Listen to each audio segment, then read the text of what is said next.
Comparison between constant and decreasing rest intervals, influence on maximum strength, and hypertrophy.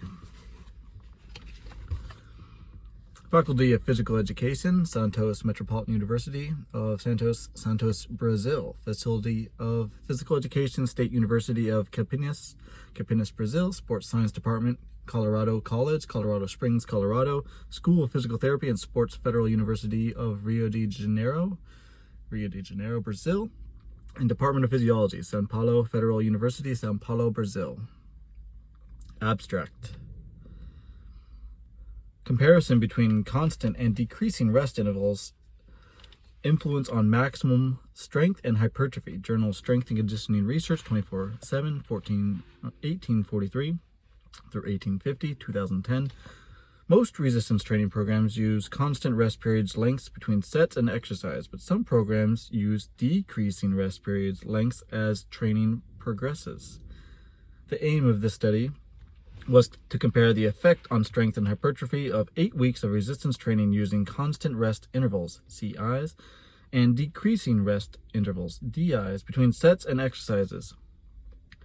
20 young men, recreationally trained in strength training, were randomly assigned to either a CI or DI training group during the first 2 weeks of training. 3 sets of 10 to 12 repetitions maximum RM with 2-minute rest intervals between sets, and exercises were performed by both groups.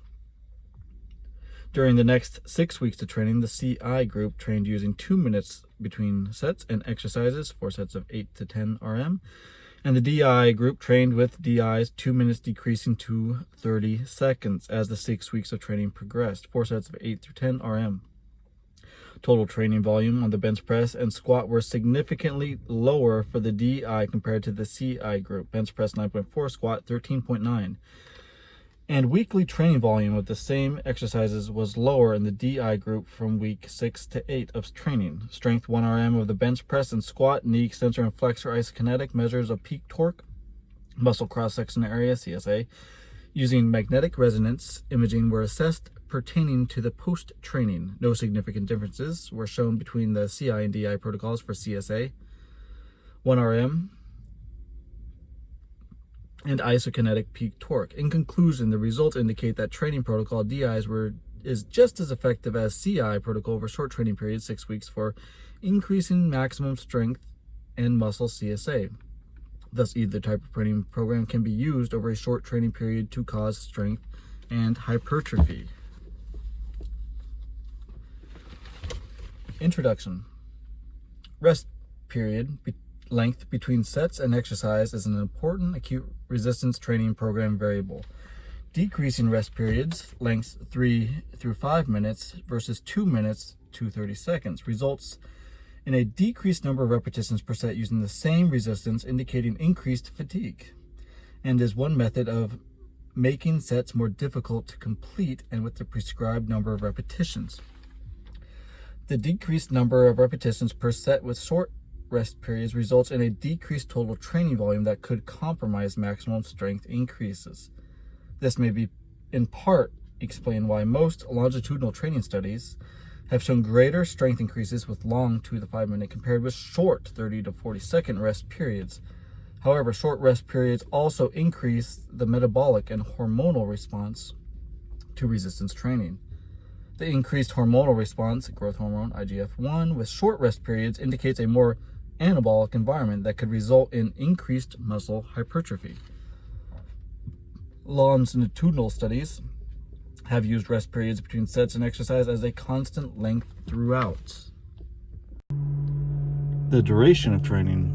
However, during some resistance training programs, rest period length is decreased as the training progresses. The authors are not aware of any study examining the effect of decreasing rest period length between sets and exercise as resistance training progresses. The present study purpose was to compare during 8 weeks of training the effect of strength and hypertrophy of a resistance training program using constant rest intervals, CIs, 2 minutes, and one using decreasing rest intervals, DIs, 2 minutes decreasing to 30 seconds, as the 8 weeks of training progresses. It is hypothesized that the increased hormonal response with short rest periods will counteract any decreases in training volume because of decreasing the rest period length, resulting in similar strength and hypertrophy increases with the constant and decreasing rest period training protocols. Methods. Experimental approach to the problem. The study was a randomized controlled design. Subjects performed 3 1-repetition maximum 1 RM test familiarization sessions on Monday, Wednesday, and Friday for 2 weeks, 72 hours Mondays. After the last 1 RM familiarization session, muscle cross-sectional area CSA was measured using magnetic resonance imaging MRI, followed by isokinetic peak torque determination. 48 and 96 hours later, Wednesday and Friday, pre-training 1 RM tests for the squat and bench press were performed. During the following 8 weeks, 2 training programs were performed. One program used constant rest periods or intervals, CIs, of 2 minutes between sets and exercises throughout the 8 weeks of training, and the other rest periods that decreased DI from 2 minutes to 30 seconds as the 8 weeks of training progressed. Post-testing took place using the following timetables. 72 to 96 hours Monday or Tuesday. After the last training session, muscle CSA and isokinetic peak torque measures were determined. 48 and 96 hours Wednesdays and Fridays. After these measures, 1 RM tests for the squat and bench press were performed. All training and testing sessions for individual subjects were conducted on the same time of day. Subjects. 20 young men recreationally trained in strength training were randomized, assigned to 2 training groups of 10 subjects. CI groups ranged age 20.5 plus or minus 1 year, body mass 74.3 plus or minus 9.4 kilograms, height 178 plus or minus 4.2 centimeters, and DI group age 22 plus or minus 4.8 years, body mass 78.8 plus or minus 12.9, height 175.5 plus or minus 9.8 centimeters. All subjects performed a strength training program for at least a year with a minimum training frequency of 3 times per week before the study. Had no functional limitations of strength training or the testing procedures upon questioning, had not used anabolic androgenic steroids or similar substances, and negatively answered on the PAR-Q questionnaire. Subjects with previous resistance training experience were chosen because this group helped minimize the neural effects of initial strength gains. The experimental procedures were approved by the Ethics Committee of the Unicamp Medical Science College, Project 260 2005, CAAE, 78.7.146.0.5. An informed written consent was obtained from all subjects before their participation in the study. 1 repetition maximum testing. Pre- and post-testing 1 RMs for the free weight squat and bench press were determined on 2 occasions separated by 48 hours with no exercise allowed during the time between tests. The heaviest resistance achieved on either of the test days were considered, and the pre- and post-training 1 RM, pre- and post-training the 1 RM bench press, R equals 0.94, R equals 0.96, and squat, R is 0.92, and R equals 0.92. Tests showed high intra-class correlation coefficients respectively, and paired t-tests showed no significant difference between the 2 pre- or post-training 1 RM tests.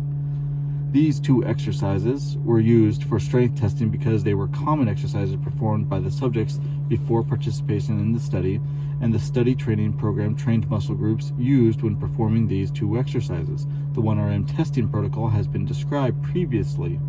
Briefly, 1 RMs were determined in fewer than 5 attempts with a rest interval of 5 minutes between attempts.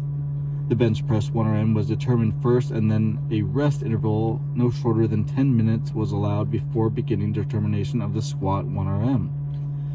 Isokinetic peak torque evaluation.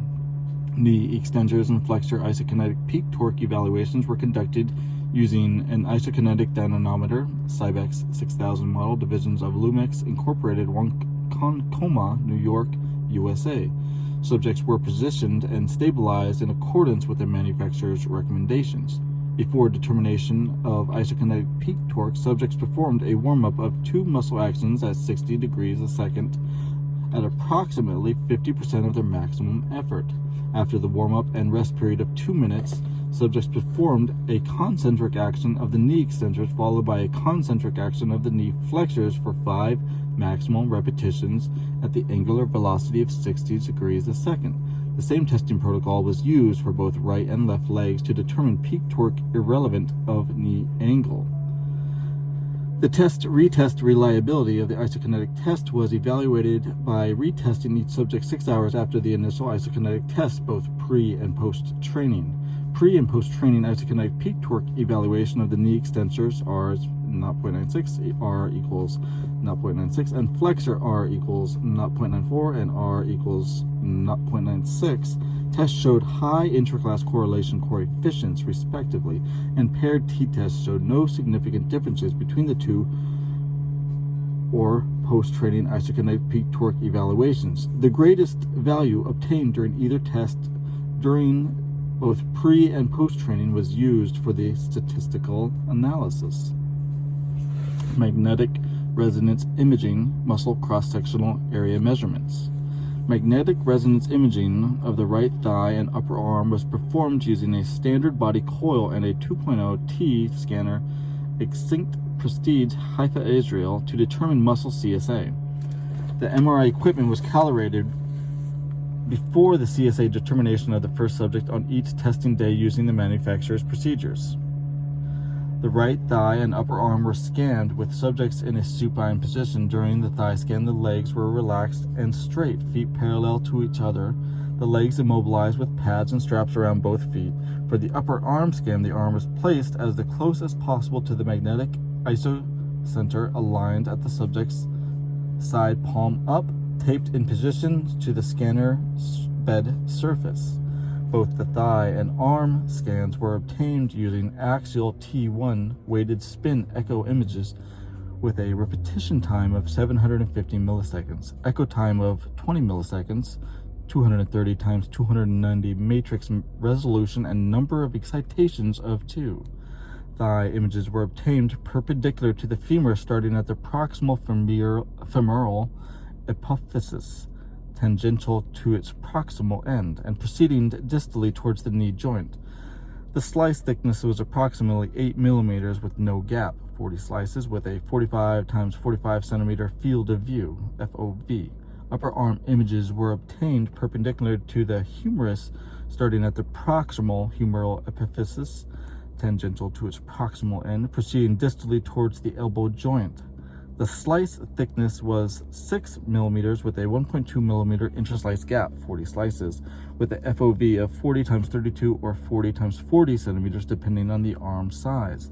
Scan times for both scans were 3 minutes and 18 seconds. The MRI images from each site were saved on a DICOM format on an optical disc and sent to a central imaging facility for analysis. The muscle CSA of the thigh and arm was determined by manually tracing the margins of the muscles. All muscle components were included and the external margin of the bone, periosteal border. The muscle CSA was obtained by subtracting the total bone area from the muscle area, figure 1. Analysis were performed by the same investigator using public domain software image J 1.33U, National Institutes of Health, Bethesda, Maryland, USA. Cross-sectional area. Areas of 2 slices per site were determined, with the mean of 2 slices used for statistical analysis. The slices were selected from the midpoint of the thigh and the midpoint of the arm, just distal to the deltoid insertion. To ensure that the slices analyzed pre- and post-training were taken from the same section of the thigh, the slice tangentially to the femoral head was used as an anatomical marker for slice, and then numbered slice by slice distally. 2 images mid-thigh were selected from each of the subjects and their numbers recorded and used to locate the same slice during post-testing. The nth and 10th axial slices of the thigh were selected for most subjects. The same procedure was used for the arm, with the slice tangentially to the humeral head used as an anatomical marker. First slice. The 12th and 13th axial slice of the arm were selected for most subjects. In 2 subjects, where the number of slices between the first slice and the pre-training selected slices did not match, different anatomical positioning during pre- and post-testing images from the pre-training were compared to the post-training scans until an identical anatomical match was found. The reproducibility of the CSA measurements were evaluated by analyzing each subject's arm and thigh image 2 times within 4 months. The precision of the CSA measurements was good for both the thigh coefficient of variance 0.8%, intraclass correlation coefficient of 0.97, and arm coefficient of variance 0.8%, intraclass coefficient of 0.99. Training procedures. The CI and DI groups between sets and exercises performed the same exercise repetitions per set and sets during the 8-week monitored training period for both groups. The resistance was changed when necessary to stay within the desired RM training zone. During the first 2 weeks, 3 sets of 10 through 12 RM with 2-minute rest intervals between sets and exercises were performed by both groups. Training was performed 6 days a week. 3 days per week, Monday, Wednesday, Friday. Program A performed free weight bench press, free weight incline bench press, machine wide grip, front lat pull down, leg extension machine, and leg curl machine. On 3-day week, the Tuesday, Thursday, Saturday, program B was performed free weight front military press, dumbbell, shoulder, lateral raises, biceps, barbell curl, triceps extension on a pulley machine with a V-shaped handle, lying tricep extension with a barbell, and abdominal crunches. After the first 2 weeks of training, the CI group continued to use 2-minute rest periods and trained the next 6 weeks 3 through 8, 6 days a week, using 4 sets of 8-10 RM for each exercise. During weeks 3 through 8, different exercises were performed on Monday and Thursday. Free weight bench press, free weight incline bench press, machine wide grip front lat pull down, and machine seated row. Tuesdays and Fridays, free weight front military press, dumbbell shoulder lateral raises, biceps barbell curls, alternating bicep curls with dumbbells, tricep extensions on a pulley machine with a V-shaped handle, and lying tricep extensions with a barbell. And Wednesdays and Saturdays, free weight back squat, leg extension machine, leg curl machine, and abdominal crunches. After the second week of training, the DI group's training program consisted of the same exercises, days of training per week, and number of sets and repetitions as the CI group. The only difference in the training program was the training progressed, rest periods intervals were gradually decreased with the DI training, Table 1. The gradual reduction in rest period length was to allow the subjects time to adapt and to tolerate the low rest period length between sets and exercises. The mass of all weight plates and bars used for training was determined with a precision scale for Lozola, Balanças Industries, SA, São Paulo, Brazil, and the machine exercises were performed using resistance training exercises, Life Fitness Incorporated, Franklin Park, Illinois, USA. Statistical analysis.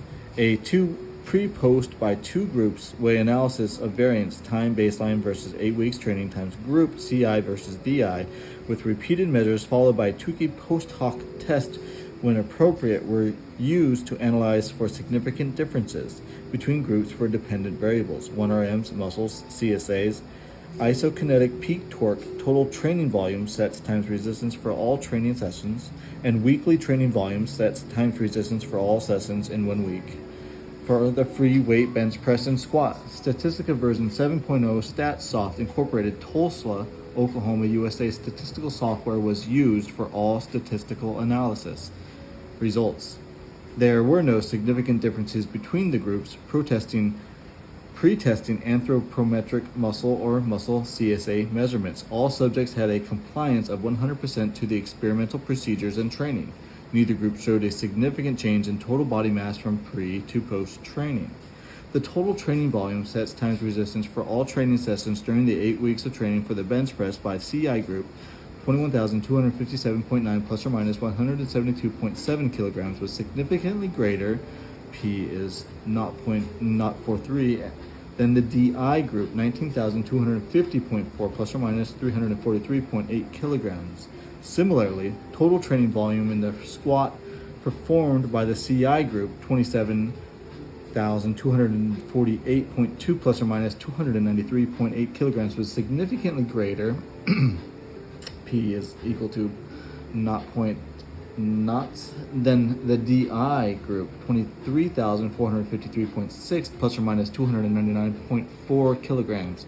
Weekly training volume of the CI groups for the bench press and squat showed significant increases beginning in weeks 4 and 5 respectively compared to previous weeks, tables 2 and 3. The CI groups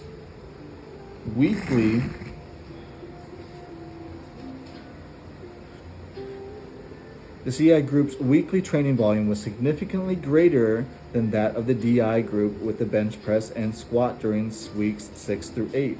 The DI group showed no significant changes in bench press and squat weekly training volume between any weeks during the 8 weeks of training. Both groups showed significant increases in bench press and squat 1RM, table 4, muscle CSAs, table 5, and knee extensors and flexors isokinetic peak torque pre to post training, except for the right knee extensor peak torque of the CI group pre to post training, table 6. 1RM isokinetic peak torque or muscle CSA showed no significant differences between the CI and DI groups. Discussion. To our knowledge, this was the first study to compare the chronic effects of a training program using decreasing rest periods between sets and exercises to a program using constant rest periods. The constant rest interval program CI used constant rest periods 2 minutes between sets and exercises for 8 weeks of training, and the DI program used constant rest period lengths 2 minutes for 2 weeks, followed by 6 weeks with decreasing rest periods between sets and exercises, 2 minutes decreasing to 30 seconds. The results showed no significant differences in strength or muscle CSA gains because of the different training protocols. No differences between groups was shown even though the DI's group total training volume for the 8 weeks of training and weekly training volume beginning in week 6 was lower for the bench press and squat exercise than that of the CI group. For programs emphasizing muscular strength in novice and intermediate weight trainers, the American College of Sports Medicine recommends 2 to 3 minute rest periods between sets when performing multi-joint exercises and 1 to 2 minute rest periods between sets of single joint exercises. While for programs emphasizing muscular hypertrophy in novice and intermediate weight trainers, 1 to 2 rest periods are recommended for both multi-joint and single joint exercises. The need for longer rest periods when emphasizing strength is important by the results of Pinsevero et al. For isokinetic training with either 40 or 160 second rest between sets. One leg of each subject was assigned to a 4-week, 3-day-week isokinetic protocol that involved concentric knee extension and flexion muscle actions performed at 90 degrees a second. The 160 second rest group demonstrated significantly greater increases in quadricep and hamstring peak torque, average power, and total work. In the present study, both groups showed significant increases pre to post training in knee extensor and flexor isokinetic peak torque, except for the right knee extensor peak torque in the CI group.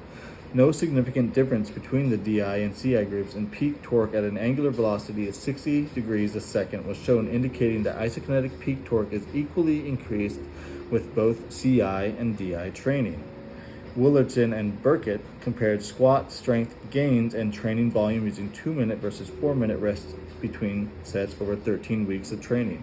The same squat training program used either 2 or 4-minute rest between sets was performed 2 days a week. The squat training sessions varied in intensity, number of sets, and repetitions performed per set in a nonlinear periodized manner.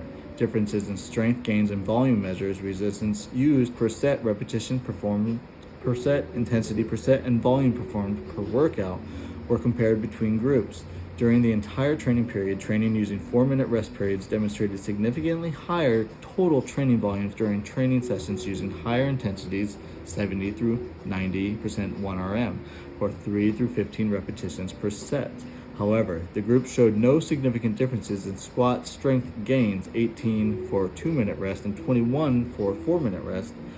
These findings suggest that there may be a threshold for training volume necessary to gain maximum strength. Resting 2 minutes between sets, although results in less total volume, did in the same maximum strength gains as resting 4 minutes between sets, indicating sufficient volume was performed with 2-minute rest to achieve maximum strength gains. The present study's design resulted in the DI group compared to CI group performing lower total training volume and lower volume in weeks 6 through 8 in the squat and bench press, which is in agreement with previous research demonstrating exercise volume decreases with shorter rest periods. However, the group showed no significant differences in maximum squat or bench press strength despite lower training volumes performed by the DI group, which is in agreement with the study of Willerton and Burkett, that the same maximum strength gains can be achieved with a lower training volume. The squat and bench press were performed 2 days a week in a 6-day-week training program during weeks 3 through 8, when the rest period was gradually shortened in the training program of the DI group. These exercises in the study were chosen to represent training volume because they were a common exercise for which training volume is tracked during resistance training programs. Additionally, these exercises, when performed, were the first exercise of a training session, and previous research indicates that volume of exercise performed first in a session are the least affected by exercise order. Thus, for these exercises, changes in volume would accurately reflect the difference in rest periods between sets and exercises and not change in exercise order. It is interesting to note that in the present study, squat strength gains were very similar between CI 34% and DI 34% training. However, in the bench press, the 1RM gain in the DI group was 10%, 38% versus 28% greater compared to the CI group, indicating DI training may be more affected by the upper body than CI training, although further research is needed to substantiate this hypothesis. Using a crossover design so that all subjects train 3 months with both 2 and 5-minute rest periods, Atainen et al. Concluded that the maximum strength and hypertrophic responses with these 2 different rest periods were not significantly different in experienced strength-trained men, mean training experience 6.6 plus or minus 2.8 years. Training using 5-minute rest periods did result in using approximately a 15% higher intensity than training using 2-minute rest intervals. Although using the 5-minute rest interval resulted in a higher intensity, the volume of training was significantly greater with the 2-minute condition because of the performance of more sets. However, maximal strength of the leg extensors and quadriceps CSA determined by MRI was not significantly different between the 2 training protocols. The results indicate that the same gains in strength and hypertrophy can be achieved with a program of a higher volume and lower intensity, or a program of lower volume and a higher intensity. In the present study, the resistance used by the DI and CI groups were adjusted to stay within the 8 to 10 RM training zone during weeks 3 through 8 of training, when rest period length was decreased with the DI training. Thus, the only manner in which the CI training could result in a higher volume was an increase in the resistance or intensity. The present study's results for maximum strength arm CSAA and thigh CSA indicate that training volume can be lower for a portion of training weeks 6 through 8 in the present study and still result in similar strength gains as a higher volume program. Although not measured in the present study, the effect of decreased volume on strength and muscle CSA have been compensated by an increase in the metabolic and hormonal response to shorter rest periods as the training progressed. One possible limitation of the present study is the use of medial CSAs to determine muscle size gains. However, according to Kawakami et al., muscle CSA of the triceps brachii increased predominantly at the medial portion of the muscle, whereas the distal and proximal portions showed little change, indicating if the CI and DI training protocols did result in different changes in CSA, it should have been apparent in the arm and thigh medial CSA examined in the present study. The use of medial CSAs to examine muscle size changes does not rule out, suggested by Antonio, that muscle fibers in different regions of a muscle or on different muscles and even in the same muscle may adapt with varying magnitudes to the same training protocol. In conclusion, this is the first study to the author's knowledge to demonstrate that similar strength and muscle CSA increases can be achieved with either constant 2-minute or decreasing 2-minute decreasing to 30 seconds rest periods between sets and exercises over short training periods. This conclusion appears to be true for both upper and lower body exercises, bench press and squat, muscle groups, arm and thigh. In that this is the first study to examine the effects of decreasing rest period length between sets and exercises as training progresses further, studies should be performed to substantiate these conclusions. Practical applications. The results of this study showed no significant differences in maximum strength, 1 RM, isokinetic torque, or muscle size. CSA over 8 weeks of training using either a constant rest period length, 2 minutes between sets and exercises, or a decreasing rest period length, 2 minutes decreased to 30 seconds. Thus, a weight training program uses decreasing rest periods between sets and exercises for at least short training periods can be used to bring about the same adaptations in strength and muscle hypertrophy as a constant rest period resistance training program.